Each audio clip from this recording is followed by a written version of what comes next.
কি কারণে কোন দাবিতে আজকে আপনাদের এখানে এই ডেপুটেশন? দীর্ঘ 14 বছর এই শাসক গোষ্ঠী জল জীবন মিশন এবং এখানে যেটা পিএইচই ওয়াটার সাপ্লাই স্কিম, জনস্বাস্থ্য কারিগরি দপ্তর, সেই কারিগরি দপ্তরের আমরা ডেলি ওয়েজের কর্মী। আমরা খুব নিম্ন বেতনে, অনিয়মিত বেতন এবং কোনো রকম লেবার কমিশনার ডিপার্টমেন্টের কোনো সুযোগ সুবিধা বা লেবার অ্যাক্ট, যে রেজুলেশন অ্যাবিলেশন অ্যাক্ট, সেই 70, তারও কোনো সুযোগ আমরা পাই না।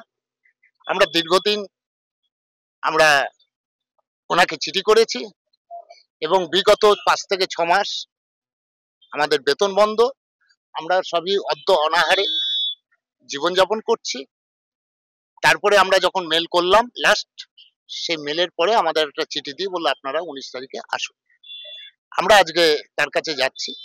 আমাদের মূল দাবি নিয়মিতকরণ, কারণ স্থায়ী প্রকল্পে অস্থায়ী কর্মী যেরকম রাখা যায় না, সেই এতে আমরা অ্যাবিলেশন 70 আইন ধরে আমাদেরকে নিয়মিতকরণ করতে হবে এবং আমাদের যারা বয়স্ক, যাদের বয়স হয়ে গেছে, সেই বয়স্কদের জয়েন করিয়ে রিটায়ারমেন্ট বেনিফিট তাদেরকে দিতে হবে।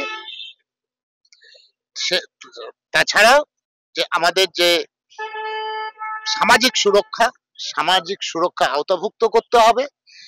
সেই সঙ্গে আমরা আরেকটা জিনিস সংযোজন করছি, সেটা হচ্ছে বিভিন্ন প্রকল্পের জন্য কেন্দ্রীয় সরকার টাকা দেয়।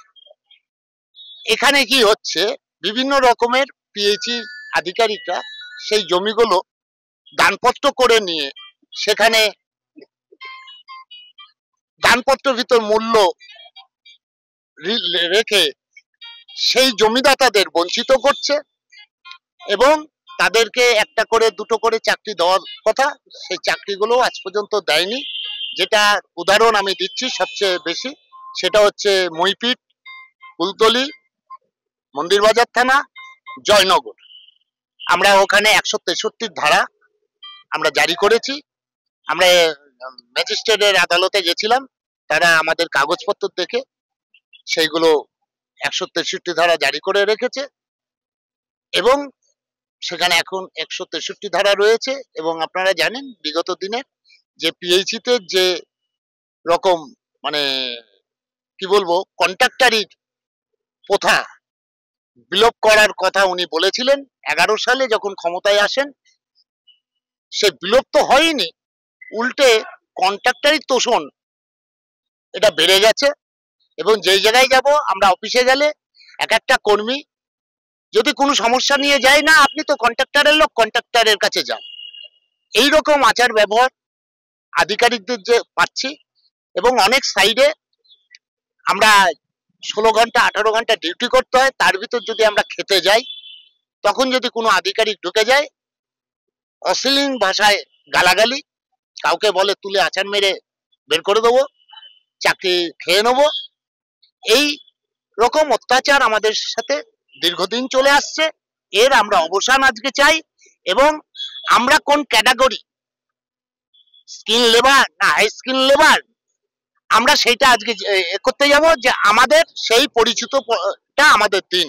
কারণ আমরা যে রেটটা এখন পাচ্ছি ডেলি ওয়েজ 465 টাকা, এইটা দিচ্ছে, কিন্তু আমরা যে ক্যাটাগরি কাজ করি তাতে হাই স্কিল লেবার, যেটা 1100 টাকার উপরে, তা আমরা 32,000 টাকা মাইনা হয় এবং সেইখান থেকে আমরা সর্বসাকুল্যে 15,000 টাকা পাচ্ছি।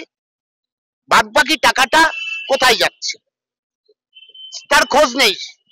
সেটা নিয়ে আমরা বিভাগীয় তদন্ত দাবি করছি। সেই সঙ্গে হিঙ্গলগঞ্জ, বসিরহাট, হাসনাবাদ, সন্দেশখালী 1, 2 দীর্ঘদিন 58 জন পাম্প অপারেটর তারা কর্মরত, তাদেরকে এই 465 টাকার রেটটাও দেওয়া হচ্ছে না। তাদেরকে দেওয়া হচ্ছে ৭,৪৫২ টাকা। এটা কোন জায়গা থেকে, কোন রেটের থেকে এদের দেওয়া হচ্ছে? এবং আমার দাবি যে এদের পূর্বের বকেয়া বেতন সহ এখন যে বেতনটা চালু আছে সেই বেতন যেন অবিলম্বে এদের প্রদান করা হয়, এবং আগামী দিন যাতে আমাদের নিয়মিতকরণ করে আমাদের সামাজিক সুরক্ষার আওতাভুক্ত করেন, এবং যে যে সমস্যাগুলো রয়েছে সেইগুলো যাতে আজকে সমাধানের জন্য যাচ্ছি। দেখা যাক কতটা সমাধান আমরা করতে পারি বা উনি কতটা অগ্রসর হয় সমাধান করতে, আমরা তারপরে দেখব।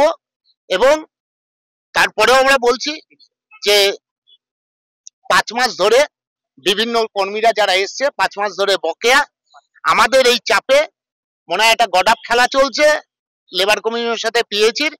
এই আসার আগে 2 মাসের মাইনা আমাদের দিয়েছে,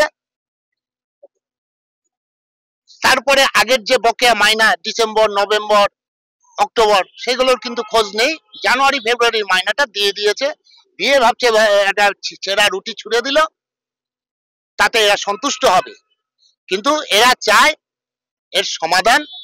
আমরাও মিডিয়ার মাধ্যমে আমরাও চাচ্ছি যে আপনারা যেই জায়গাটা পৌঁছালে এর সমাধান হবে আপনারা সেই জায়গাটা যদি পাঠান আমরা আপনাদের কাছে কৃতজ্ঞ থাকব। এবং আগামী দিন আমরা লেবার অ্যাক্ট অনুযায়ী যাতে 8 ঘন্টা ডিউটি, সাপ্তাহিক ছুটি, মেডিকেল আমরা সেই সুযোগগুলো পাই, সেই জায়গাটা আপনারা আপনাদের যেটুকু করণীয় আপনাদের সেই সহযোগিতা আমরা আশা করছি বা প্রার্থনাও করছি। এই বলে আমি করছি। এই বিষয়ে কি বক্তব্য? সংগ্রামী যৌথ মঞ্চর যে দাবি নিয়ে আজকে 2 বছরের ওপরে 781 দিন ধরে যে অবস্থান চলছে শহীদ মিনারে, সেখানে আমাদের দাবি হচ্ছে যে যোগ্য অনিয়মিত কর্মচারীদের নিয়মিতকরণ করতে হবে, এবং পিএইচির এই যারা পাম্প অপারেটর, ভালভ অপারেটর রয়েছে তারা দীর্ঘদিন ধরে এক অমানবিক শোষণের শিকার হয়েছে।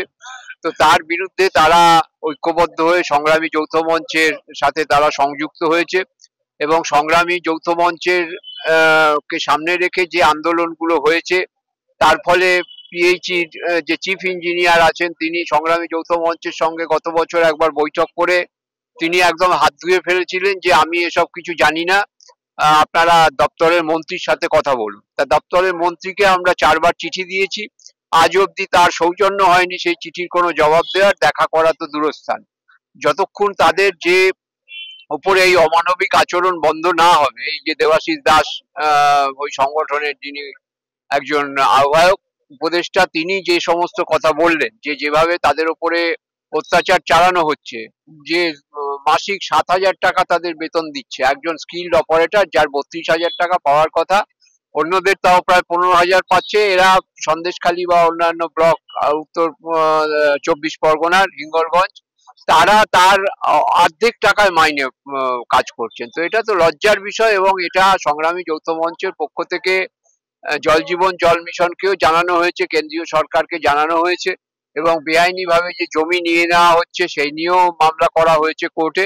সংগ্রামী যৌথ মঞ্চ সর্বতভাবে এই অনিয়মিত কর্মচারীদের নিয়মিতকরণ, যাদের একসময় পঞ্চায়েত ডিপার্টমেন্টের আন্ডারে পাঠানো হয়েছিল, এই সরকারই পাঠিয়েছিল, আবার তাদের এখন কন্ট্রাক্টরের আন্ডারে পাঠিয়ে দেওয়া হচ্ছে। এক অদ্ভুত রাজত্ব চলছে।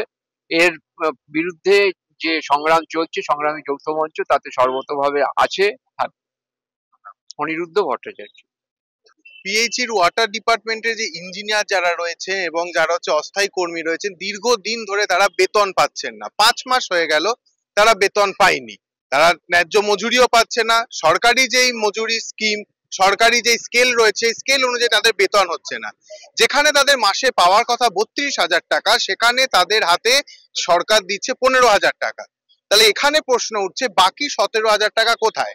এটা যেমন একটা প্রশ্ন। দ্বিতীয় প্রশ্ন, 5 মাস হয়ে গেল তারা তাদের বেতন পায়নি। অক্টোবর থেকে যে বেতন বাকি ছিল সেই 5 মাসের বেতন মাত্র 2 মাস তারা পেয়েছে, তাও এই মার্চ মাসে এসে। মার্চ মাসের বেতন এখনো তারা পায়নি। অপরদিকে অক্টোবর, নভেম্বর, ডিসেম্বর 3 মাসের বেতন তারা এখনো হাতে পায়নি। এই নিয়ে আজকে কলকাতায় আমাদের যে নিউ সেক্রেটারিয়েট বিল্ডিং রয়েছে সেই নবমহাকরণে তারা লেবার কমিশনের কাছে ডেপুটেশন দিতে এসেছে। ডেপুটেশনের দুটো কথা স্পষ্ট, এক, যারা অস্থায়ী রয়েছে তাদেরকে স্থায়ী করতে হবে এবং এই যে বকেয়া টাকা, এই বকেয়া টাকা মেটাতে হবে। তার সাথে সাথে যারা বয়স্ক কর্মী যারা রয়েছে তাদেরকে স্থায়ীকরণে করার পাশাপাশি তাদের রিটায়ারমেন্টে যে বেনিফিট, সেই রিটায়ারমেন্ট বেনিফিট দিতে হবে এবং তাদের যে স্কিল, সেই স্কিল অনুযায়ী তাদের বেতনের পাশাপাশি মেডিকেল এবং অন্যান্য যে সরকারি প্রকল্প সুযোগ সুবিধাগুলি রয়েছে, সরকারি সুযোগ সুবিধা রয়েছে, সেইগুলো তাদেরকে দিতে হবে। এই দাবিতে তারা আজকে লেবার কমিশনের কাছে চিঠি দিয়েছেন, ডেপুটেশন দিয়েছেন এবং তারা স্পষ্ট জানিয়েছেন তারা এখান থেকে যা আশ্বাস পেয়েছেন বা যে আশ্বাস তাদেরকে দেওয়া হয়েছে তা যদি পূরণ না হয় তাহলে তারা আগামী দিনে বৃহত্তর আন্দোলনের পথে নামবেন। ক্যামেরায় প্রীতম ঘোষের সাথে প্রতিম দে, গণশক্তি। এই ভিডিওটিকে লাইক করুন, আপনার গুরুত্বপূর্ণ মতামত কমেন্টের মাধ্যমে আমাদের জানান